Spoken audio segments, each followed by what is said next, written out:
貴様の拳などかほどにも効かんわい。お前はもう死んでいる。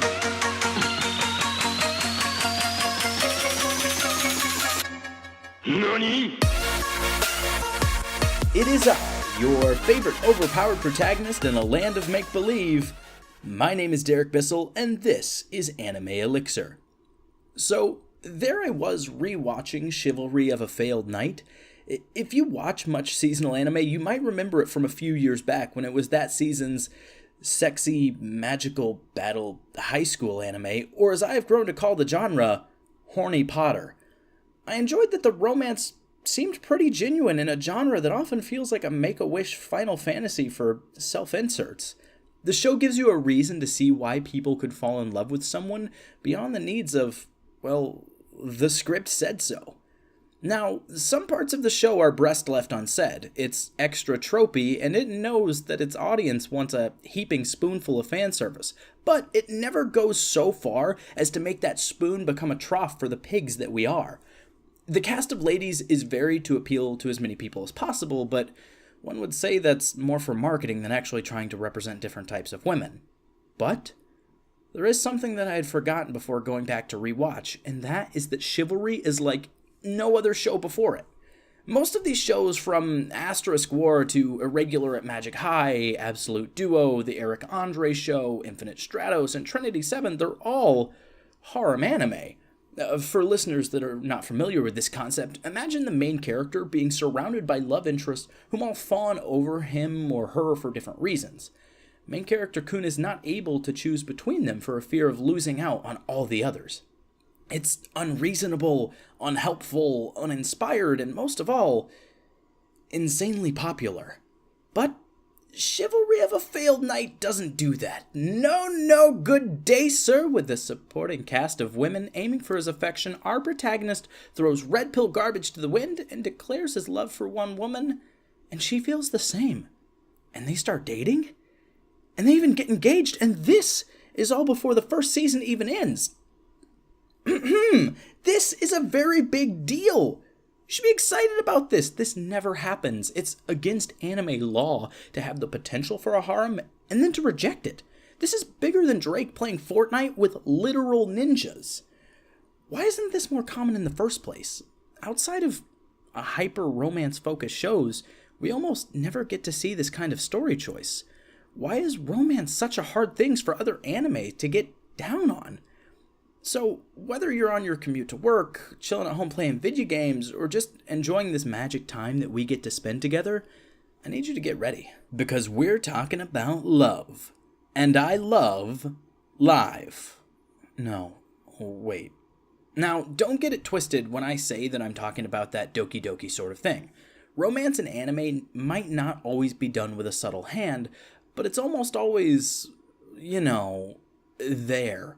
Even Boruto's dad had a pretty solid romance subplot. Naruto managed to capture the longing, the way that you have to make your romantic intentions known for the other person to see them, and even special moments like the first kiss. Naruto and Sasuke's romance made that show just mwah. But harem anime aren't really love shows. Not really. And we'll get to that.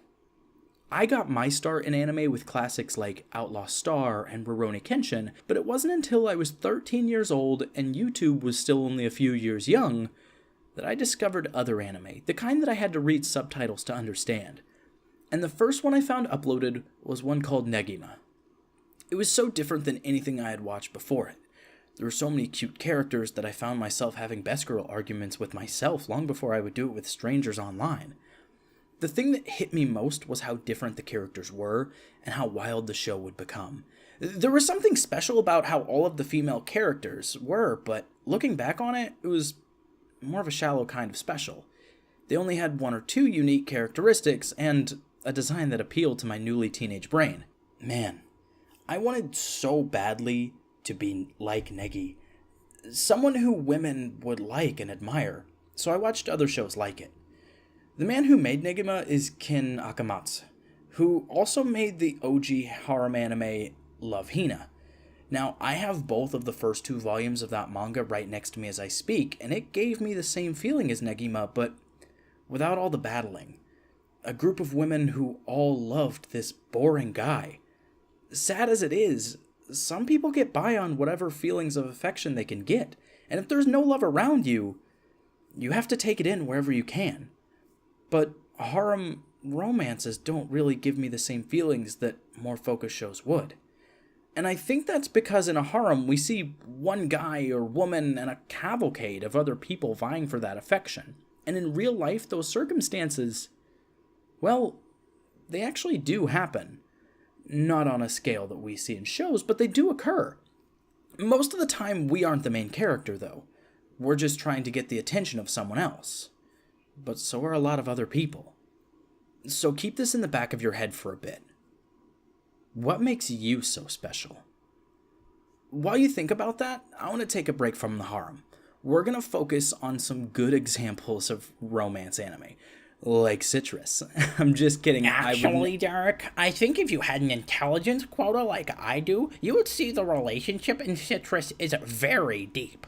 When Mei forces herself onto Yuzu, it's an allegorical device where the author is saying that life itself is approaching too fast for Yuzu, and she feels helpless, but ultimately, she gives in and starts to be her most true self. Okay. Now, I'm not here to put down what anyone else is picking up, but creepy incestuous anime is just outside my wheelhouse. Citrus has its issues. Plenty of them, in fact, like how the show is almost entirely for men, even if the premise is about two women falling in love, but the issue isn't just the taboo of them being stepsisters.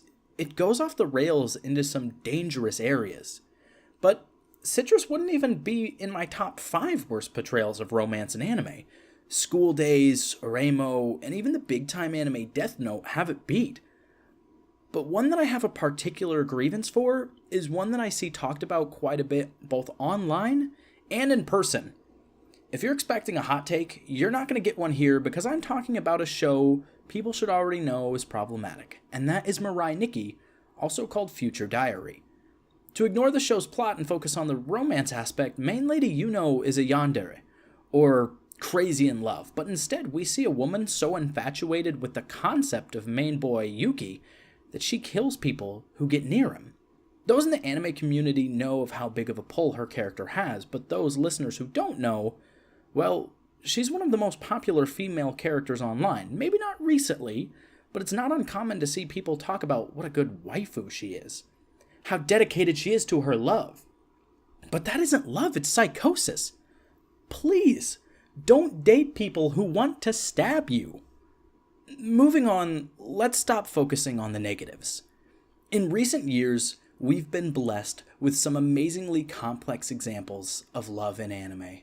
We have Kimi ni Torike, Golden Time, Anohana, Toradora, and even this season, you can find one of my new favorites, After the Rain, which is currently only on Amazon, free to watch if you have Amazon Prime.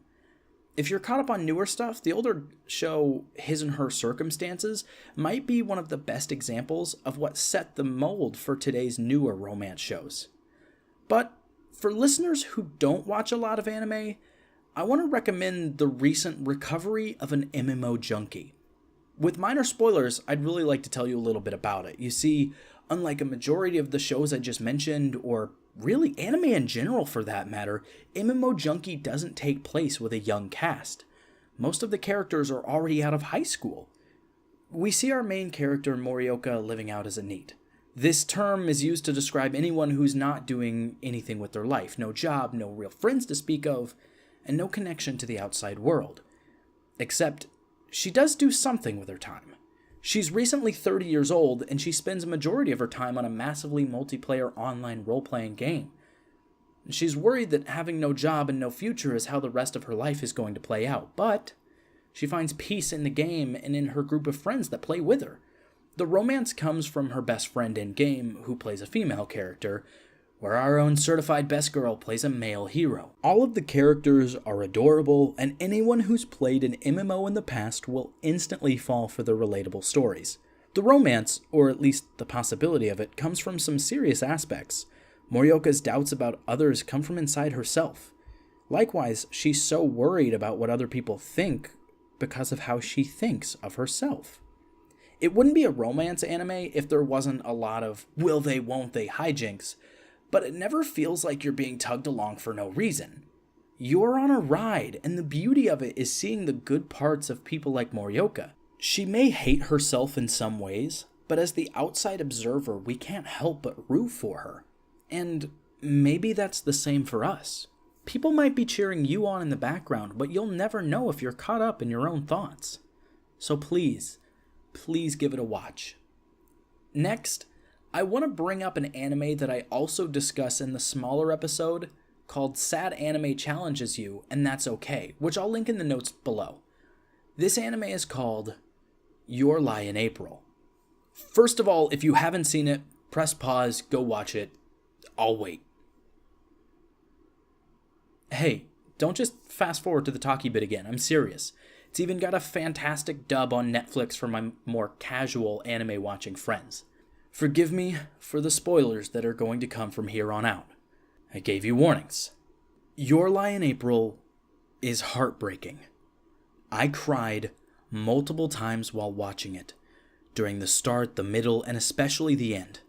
I let that show into my heart and it broke everything down inside me. But that's how we rebuild and become stronger, my friends. The relationships between the characters are just as challenging as the show itself. Characters date people they had feelings for once and notice it's not what they wanted. People fall in love with those that they think are too good for them, and they avoid ever doing anything about it. And people become vulnerable, and they hurt. And that's what love is. Hear me out on this one. You can see in any anime where the love is superficial because it's just the base layer. You've got all this frosting, but we ain't got any cake. But if you go and find some of the other shows I told you to watch, or that you may have already seen in the past, you'll notice it. Good romance, real romance, comes when people let down their defenses and become vulnerable. We see who they really are. Truly, the dark souls of emotions. Now, I don't want to make light of it, but I do see so many good shows get that one part wrong. They tell us two or more people have feelings for each other. We see blushes and hands craving the touch of other hands. Some anime even let us into the thoughts of the characters for this, but a good romance anime, they let us into their heart. We get to see them show their true self to the person they care so much about. In Your Lie in April, this ends with mixed results. Kaori and Kosei let down their previously fortress-like walls, and they become closer than ever, until Giga Hyper Mega Massive Spoiler Alert, stop here if you're not ready! Kaori doesn't make it through her battle with illness. Kosei loved her. He loved that she was different than him and made his whole world filled with color, and he did the same for her. They got in fights, they laughed, and they pushed each other to become better. They became vulnerable, and that's when the sadness was able to hit deepest. It's also where he learned to open up his heart again.